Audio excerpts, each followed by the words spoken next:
ডাকছো তোমায় আহ্বান করছে আমায় ফিলিস্তিন ও কাশ্মীরের রণাঙ্গন। চলো না ভাই দিয়ে দি জীবন জিহাদ করি আমরণ। ইতিপূর্বের ইতিহাস বলে বিজয় করেছিল মোদের পদচুম্বন, তবুও কেন হে মুসলিম হচ্ছে আজ তোমার পদস্খলন। হামিদা ও মুসল্লি ও মুসল্লিমা আম্মা বাদ। সম্মানিত উপস্থিতি, আমি কয়েকটি পয়েন্টের কথা বলতে চাই। সর্বপ্রথম আমরা ইসরায়েল এবং আমেরিকার পণ্যকে বয়কট করার সিদ্ধান্ত নিয়েছি, কিন্তু দুঃখজনক হলো বাস্তব সত্য, শুল্ক বৈষম্য দূর করার নাম করে আমাদের প্রধান উপদেষ্টা তিনি সম্প্রতি ঘোষণা দিয়েছেন আমেরিকার থেকে পণ্য বেশি আমদানি করবেন।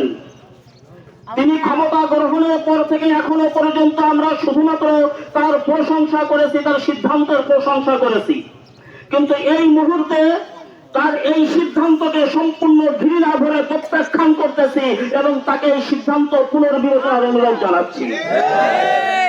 সম্মানিত উপস্থিতি, এখানে গোয়েন্দা বাহিনীর লোক আছেন, প্রশাসনের লোক আছেন। আপনাদের মাধ্যমে আমার এই দাবি প্রধান উপদেষ্টা পর্যন্ত পৌঁছে দিতে চাই।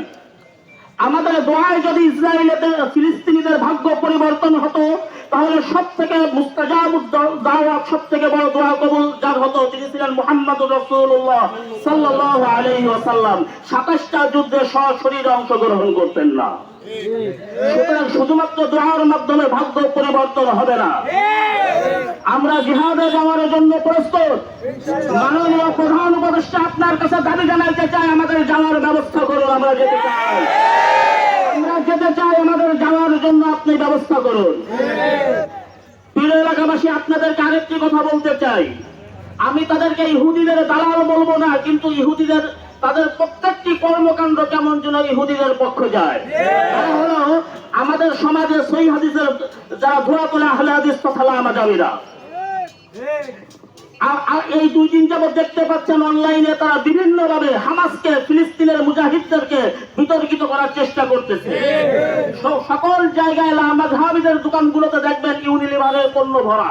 সুতরাং আমরা ইসরায়েলের বিরুদ্ধে যে আন্দোলন করতেছি, যেমন ভাবে তাদেরকে বয়কট করতেছি, অনুরূপ ভাবে তাদের দোষর হিসেবে যারা এই দেশে কাজ করতেছে এদেরকে বয়কট করা আমাদের ইমানি দায়িত্ব।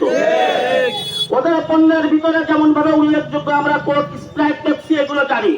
এর বাহিরে যে কোনো পণ্যের গায়ে যদি ইউনিলিভার লেখা থাকে সেই পণ্য কিনবেন না। কোকাকোলা কোম্পানি এটুক লেখা একটু তালাশ করবেন, পেপসিকো কোম্পানি এটুক তালাশ করবেন, এই পণ্যগুলো কিনবেন না। শুধু এই পর্যন্ত না, ওদের দোষর হিসেবে আমাদের বাংলাদেশে আছে পিরান গ্রুপ, এদের পণ্য কিনবেন না।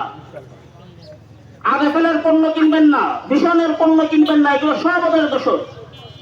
এবং আমাদের এখন সহযোগিতা প্রয়োজন। সহযোগিতার জন্য আমরা আমাদের ফ্যামিলির জন্য আমাদের ইনকামের মাসের 29 দিনের টাকা আমরা খরচ করি। একদিনের টাকা আমরা ফিলিস্তিনি ভাইদের জন্য কে কে দিতে প্রস্তুত?